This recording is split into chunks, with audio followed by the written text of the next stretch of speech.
Nobody stole ownership from us. They just made renting feel convenient. First, it happened with music, then movies, then games, and now software. And quietly, it's moving into everything. The strange part is not that the world has become digital. Digital gave us entire libraries in our pockets, which is kind of cool. The strange part, though, is that the word buy started to mean something completely different. You used to buy a CD and it was yours. You used to buy a DVD and it was yours. You used to buy a game, open the case, put the physical disc in, and the thing existed in your house. It could get scratched, it could get lost, your cousin could steal it and call it borrowing, but it was real. Now you buy a digital movie, and what you really bought is usually permission. You buy a game, and sometimes you bought access to a license through an account, through a server, through a store that might not exist forever. You stream music, but you do not own the songs. You stream movies, but you don't own the movie. You subscribe to software that's given you tools, but you don't own the tools. Slowly, the modern person becomes less like an owner and more like a visitor with a password,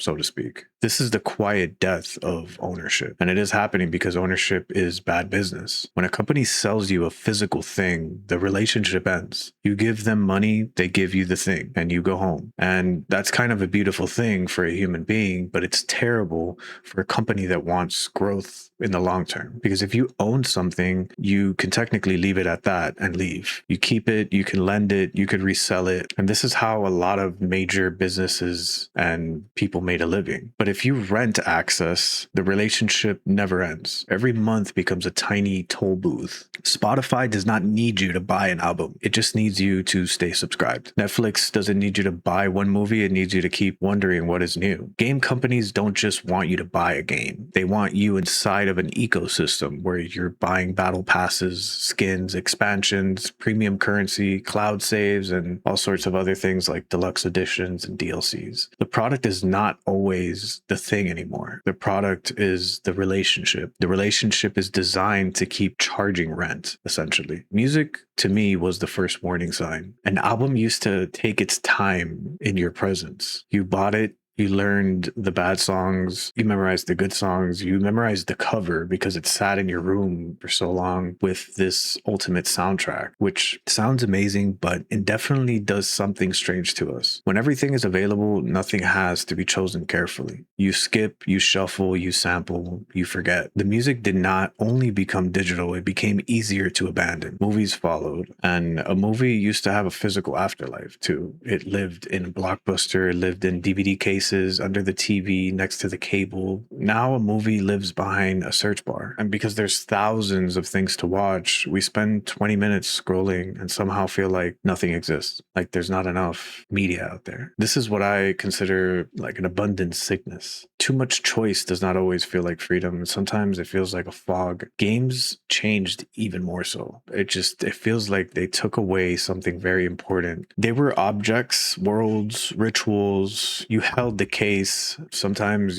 these games would come with mini maps inside and you read the back like it was like sacred nonsense. You brought it home. That game belonged to that chapter of your life. Now games can be launched unfinished, get repaid later. They can require online servers. They can disappear from storefronts. They can be patched, altered, monetized, and shut down within 3-4 months. A game used to be a thing. Now it can be serviced wearing the skin of a thing. And this is why quality feels so different throughout all of media and entertainment. Not that everything old was good. It's not this nostalgia type thing. It's more so that the old model had a different sort of pressure. If you were selling a CD, the album had to matter. If you were selling a DVD, the movie had to matter. It had to be very held up to a certain standard. If you were selling a game on a disc, the game had to exist as something worth owning. Now the pressure is completely different. It's just keep them watching, keep them subscribed, keep them scrolling, logged in, keep them from canceling. And that, I feel personally, changes the art of the whole process of making these things. Songs become shorter or more intense because the hook has to arrive before someone scrolls away. Movies become franchise fueled because platforms need familiar names or faces. And shows become content pipelines, games, kind of the same thing. It just becomes like economies. The question becomes less, is this worth owning, and more, will this keep people inside? So the big question that I've been wondering is, who's behind it?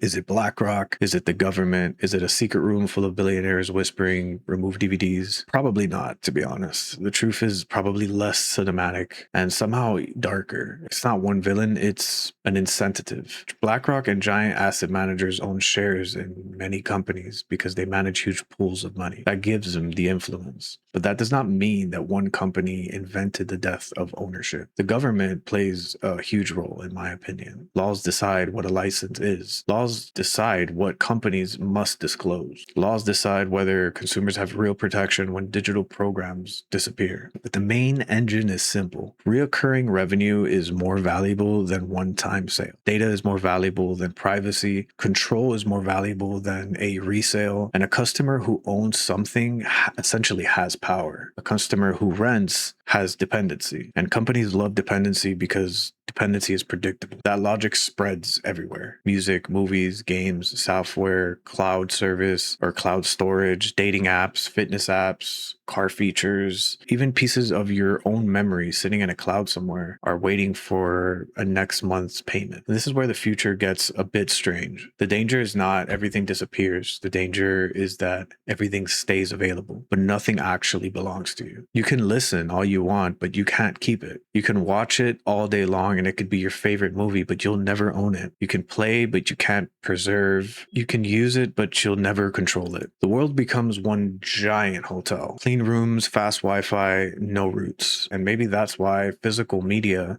is starting to feel different. Not old, not dead, but almost rebellious in a weird way. A DVD on a shelf is a refusal to ask permission. A CD is a memory with weight. A game case is proof that at one point culture could sit in your hands. And none of this means that streaming is evil. It just means that convenience is a real thing and that digital libraries tend to be useful. But we have to stop pretending that convenience is free. The price is usually paid later in control. So maybe the answer is not to reject the digital world. Maybe the answer is to keep the small parts of yourself outside of it. Own things that actually matter to you. Back up your phone, keep copies of your work, buy physical versions of movies, albums, books, games that shaped you. Support that preservation. Read the word buy with suspicion the next time you see a subscription, because the future might not look like someone taking everything from you. It might look like everything being available to you until the card declines, until the license expires, until the server shuts down, until the thing you thought was yours reveals itself as rented air. So before you press buy, ask yourself one question. Do I own this or am I just visiting? And it's really important that we're all aware of this specific topic, even though I didn't dive too deep into it. If you relate or you understood something out of this video, it'd be a huge help if you shared, liked, and even subscribed to the channel. Thanks, guys.